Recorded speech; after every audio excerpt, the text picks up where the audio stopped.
क्या आप जानते हैं, हमें सोते समय गंध का पता नहीं चलता है। आइए जानें, हमारे शरीर की इंद्रियां हमें हमारे आसपास की दुनिया से जुड़ी सूचनाएं प्रदान करती हैं और हमारी इंद्रियों का काम दिन प्रतिदिन की गतिविधियों को सुचारू रूप से चलाने के लिए होता है।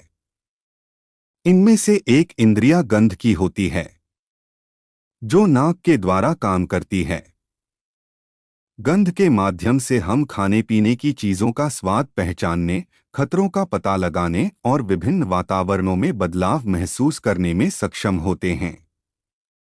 लेकिन क्या आपने कभी सोचा है, गंध का पता लगाना एक जटिल प्रक्रिया है।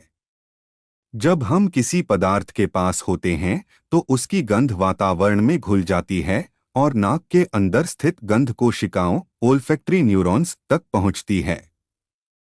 इन कोशिकाओं से संकेत मस्तिष्क तक पहुंचते हैं और मस्तिष्क उस गंध को पहचानता है।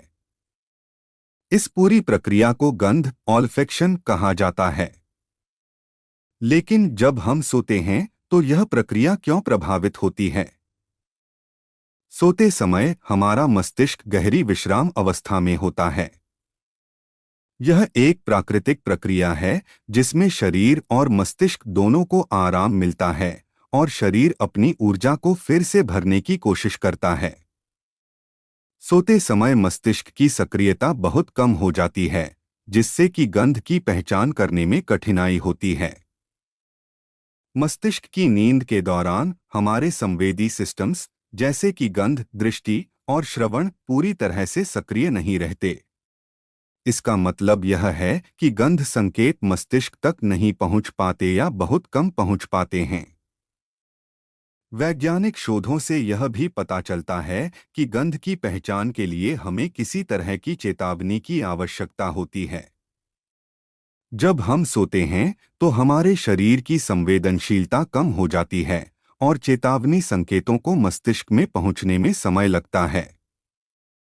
इसलिए अगर गंध बहुत तेज या किसी खतरे से संबंधित हो तो मस्तिष्क कुछ हद तक जागरूक हो सकता है और हम गंध को महसूस कर सकते हैं। उदाहरण के तौर पर, अगर किसी कमरे में गैस लीक हो रही हो या आग लगी हो तो अत्यधिक तेज और खतरनाक गंध हमारे मस्तिष्क को सतर्क कर सकती है। नींद के दौरान हमारे मस्तिष्क के अलग अलग चरण होते हैं। जब हम गहरी नींद डेल्टा वेव स्लिप में होते हैं तब हमारे मस्तिष्क की सक्रियता बेहद कम हो जाती है और इस दौरान इंद्रियों का कार्य भी धीमा पड़ जाता है। इसके विपरीत हल्की नींद आरईएम स्लिप के दौरान मस्तिष्क थोड़ा अधिक सक्रिय होता है और इस दौरान गंध की पहचान हो सकती है, लेकिन यह भी बहुत अधिक प्रभावी नहीं होती है।